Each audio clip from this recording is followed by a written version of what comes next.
할렐루야. 시간 다 함께 찬송가 310장 찬송 드리겠습니다.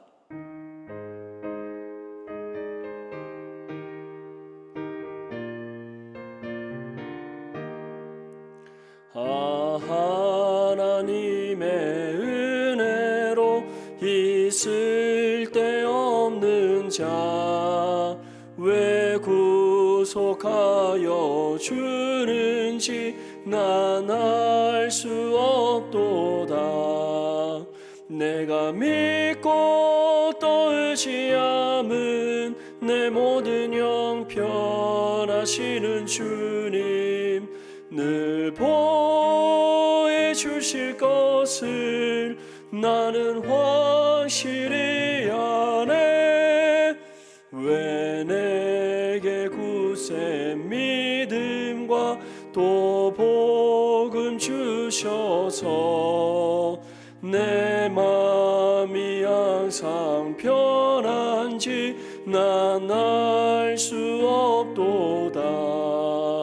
내가 믿고 또 의지함은 내 모든 형편하시는 주님 늘 보여주실 것을 나는 확실히 아네.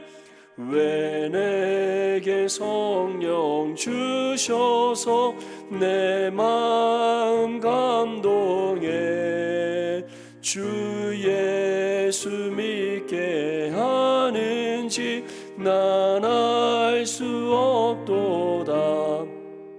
내가 믿고 또 의지함은 내 모든 형편하시는 주님 늘 보여주실 것을 나는 확실히 아네.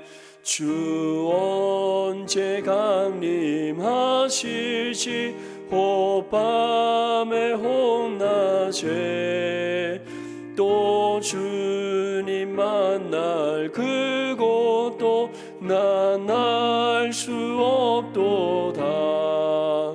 내가 믿고 또 의지함은 내 모든 형편하시는 주님 늘 보여주실 것을 나는 확실히 아네. 하나님 말씀 창세기 45장 25절에서 28절까지 말씀입니다. 창세기 45장 25절에서 28절까지 말씀 우리 한 목소리로 함께 읽겠습니다. 시작. 그들이 애굽에서 올라와 가나안 땅으로 들어가서 아버지 야곱에게 이르러 알리어 이르되 요셉이 지금까지 살아 있어 애굽 땅 총리가 되었더이다.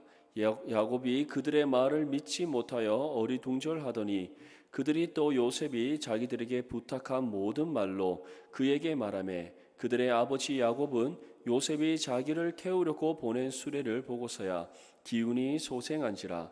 이스라엘이 이르되 조카도다. 내 아들 요셉이 지금까지 살아있으니 내가 죽기 전에 가서 그를 보리라 하니라. 아멘. 할렐루야.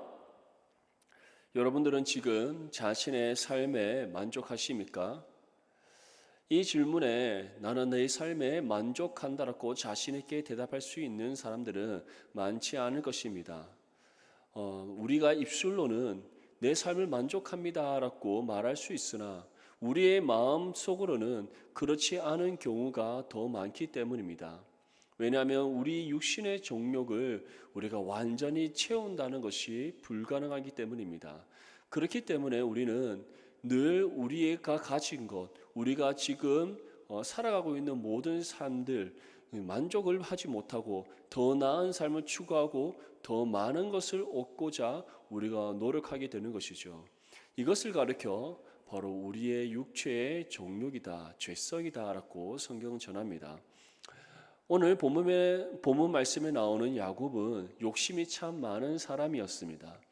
태어날 때부터 형의 발 뒤꿈치를 잡고 나올 만큼 뒤지는 것을 싫어한 사람이었습니다. 자신이 얻고자 하는 것이라면 수단과 방법을 가리지 않았던 야곱이었습니다. 욕심이 많았던 만큼 굴곡진 인생을 살았던 사람 또한 야곱이었습니다. 형을 속여 팥죽 한 그릇의 장자권을 빼앗습니다. 그리고 어머니와 함께 악한 꾀를 내어서 형의 장자권의 축복을 아버지로부터 받는, 아버지의 눈과 귀를 속여서 그 장자권의 축복을 빼앗는 야곱이었습니다. 이 사건이 들킴으로써 형으로부터 자신의 목숨을 보존하기 위해 삼촌 라반의 집으로 도망칠 수밖에 없었던 야곱이었습니다. 라반의 집에 가서도 마찬가지입니다. 한눈에 반한 라헬을 얻기 위해 7년을 7일같이 열심히 일을 하였던 야곱이었습니다. 그런데 삼촌 라반의 소가 레아를 아내로 맞이하게 되었습니다. 격분한 야곱은 삼촌 라반에게 따집니다. 그러자 삼촌 라반은 자신의 가족의 전통을 내세우면서 7일 뒤에 라헬을 줄 것을 약속합니다. 그러면서 한 가지 조건을 내겁니다. 라헬을 얻고 난 뒤에 다시 7년을 자신을 위해 일을 하라는 것이었습니다. 이처럼 자신이 얻고자 하는 것이라면 자신의 헌신과 수고마저도 전혀 개의치 아니하고 감당했던 야곱이었습니다. 하지만 야곱이 속는 것으로 그치지 않았습니다. 후에 삼촌 라반과 섞고 속이는 관계 속에서 약 20년이라는 시간을 하란에서 보내게 됩니다. 두 아내와 두 첩 사이에서 12아들과 딸 하나를 얻은 야곱이었습니다. 삼촌 라반과의 내기에서 이겨서 수많은 재산을 얻고 삼촌 라반의 집을 떠나 이제 자신의 고향의 땅으로 돌아가게 된 야곱이었습니다. 야곱의 생각에는 삼촌과 결별하고 나면 자신은 모든 것이 다 자유로울 것이라 생각했습니다. 하지만 그가 잊고 있었던 한 가지 사건이 있었습니다. 바로 형 에서와의 불화였던 것이죠. 야복 강가에서 모든 가족들을 먼저 강을 건너게 한 뒤에 자신은 혼자 홀로 그 강가에서 누워 잠을 청하고 있던 야곱이었습니다. 그때 주의 사자가 나타났고 주의 사자와의 그 격심한 씨름 가운데 자신의 환도뼈를 잃어가면서까지 승리하게 됩니다. 그때 얻은 이름이 바로 이스라엘, 여호와와 싸워 이겼다라는 뜻의 이름을 얻게 됩니다. 이처럼 하나님께서는 이제 그 씨름 가운데 야곱에게 약속을 합니다. 그가 결코 상함을 얻지 않게 하실 것이다. 그 하나님께서 그와 함께 하실 것이다.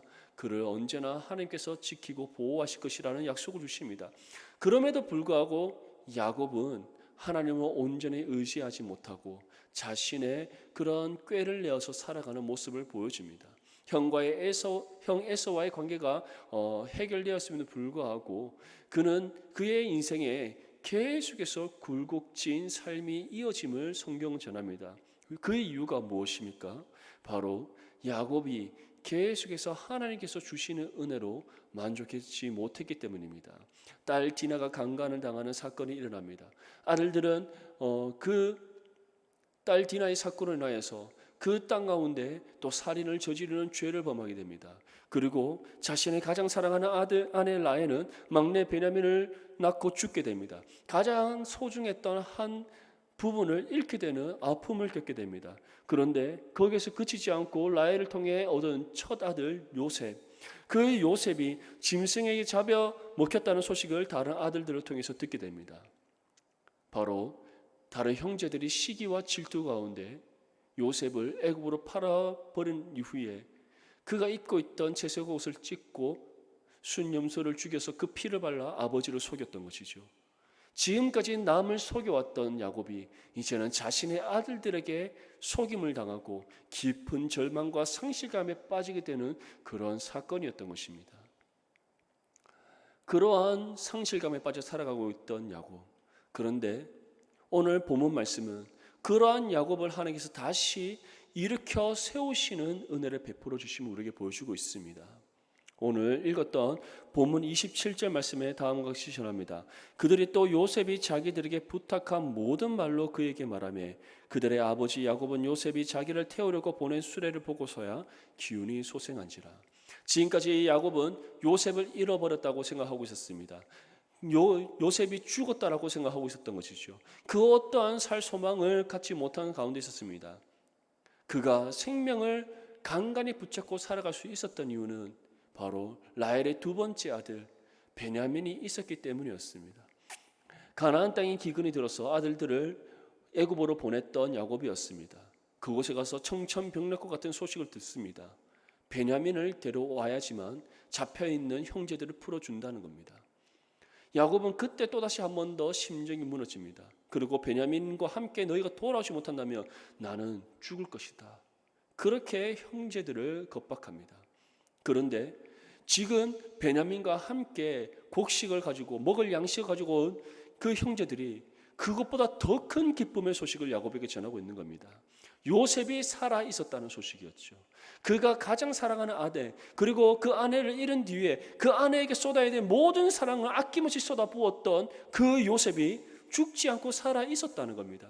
그냥 살아 있는 것이 아니라 그 당시 최고의 나라인 애굽의 총리로서 세상을 다스리는 리더의 역할을 감당하고 있었다는 소식이었습니다. 그리고 이제 자신의 아버지를 애굽으로 데려올 것을 형제를 통해 요청하고 있었다는 것이죠. 그 기쁨의 소식을 듣는 순간 야곱이 어떻게 표현하고 있습니까? 기운이 소생한지라. 아들 사랑하는 아들 요셉이 형제들을 통해 보낸, 자신을 태워오기 위해 보낸 그 수레를 보자 드디어 이제 야곱이 기운이 소생하였다. 다시 일어나 서게 되었다. 힘을 얻게 되었다는 것을 우리에게 전하고 있습니다. 그러면서 야곱이 다음과 같이 고백합니다. 28절 말씀에 이스라엘이 이르되 조카도다. 내 아들 요셉이 지금까지 살아있으니 내가 죽기 전에 가서 그를 보리라 하니라. 야곱의 고백이 무엇입니까? 하나님과 싸워 이겼다라는 이스라엘의 이름으로 다시 야곱을 표현하면서 야곱이 이와 같이 고백했다라고 성경은 전합니다. 이제 내가 조카도다. 야곱은 단순히 요셉이 살아있다는 소식만으로 모든 것이 만족하다는 뜻이 아닙니다. 잃어버렸다라고, 정말 이제는 다시는 보지 못할 거라고, 죽었다라고 믿고 있었던 요셉.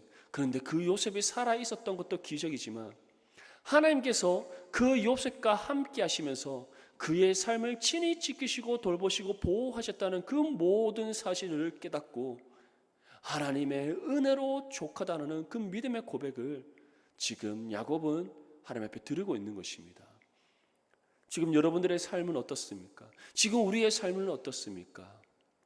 하나님의 은혜 가운데 있을 때는 늘 감사하다가 어떠한 시련과 고난이 닥쳤을 때 하나님 앞에 불평과 불만을 토로하고 있지 않습니까? 또는 하나님께서 지금까지 우리에게 베풀어 주신 그 은혜로 만족하지 못하고 계속해서 우리는 불평과 불만을 하나님 앞에 토로하고 더 큰 욕심을 내고 있지는 않습니까? 오늘의 이 야곱의 신앙의 고백이 우리의 고백이 될 수 있기를 바랍니다. 오직 하나님의 은혜로 족한 인생, 하나님께서 주신 은혜로 만족하는 인생, 세상의 가치관과 세상의 가치로 우리의 삶을 평가하는 것이 아니라 하나님 앞에 우리의 삶을 바르게 점검하고 하나님께서 주신 은혜가 가장 좋은 것임을 믿고 우리가 감사로 하나님 앞에 찬양할 수 있는 그런 믿음의 삶으로 나아갈 수 있기를 바랍니다. 야곱의 고백, 하나님의 은혜로 족하다. 하나님의 은혜만으로 모든 것이 만족한다. 그리고 하나님의 은혜만이 우리를 다시 소생시킬 수 있다는 그 사실을 믿고 온전히 하나님 앞에 나아갈 수 있기를 바랍니다. 그리고 하나님께 주신 은혜에 늘 감사하고 만족하고 기쁨의 찬송을 올려드리는 믿음의 삶을 살아가는 저와 여러분들이 될 수 있기를 주님의 이름으로 축복합니다. 이 시간 우리 함께 기도할 때 말씀을 생각하시며 기도하시고 교회와 나라와 민족을 위해 주님 이런 세움 외치며 함께 기도하겠습니다. 주여 주여 주여. 하나님 아버지, 이 시간 교회를 위해 기도합니다.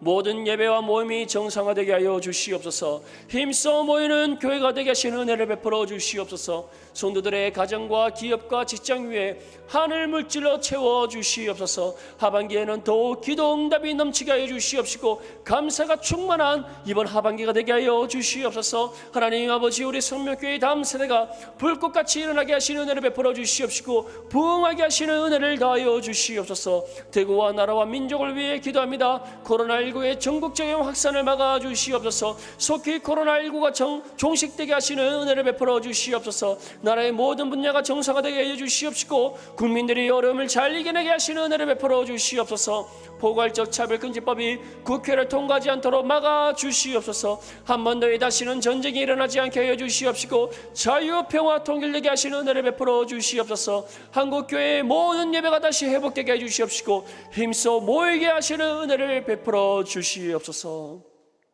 하나님, 오늘 우리 이 시간 말씀을 통해 야곱의 인생을 돌아보았습니다.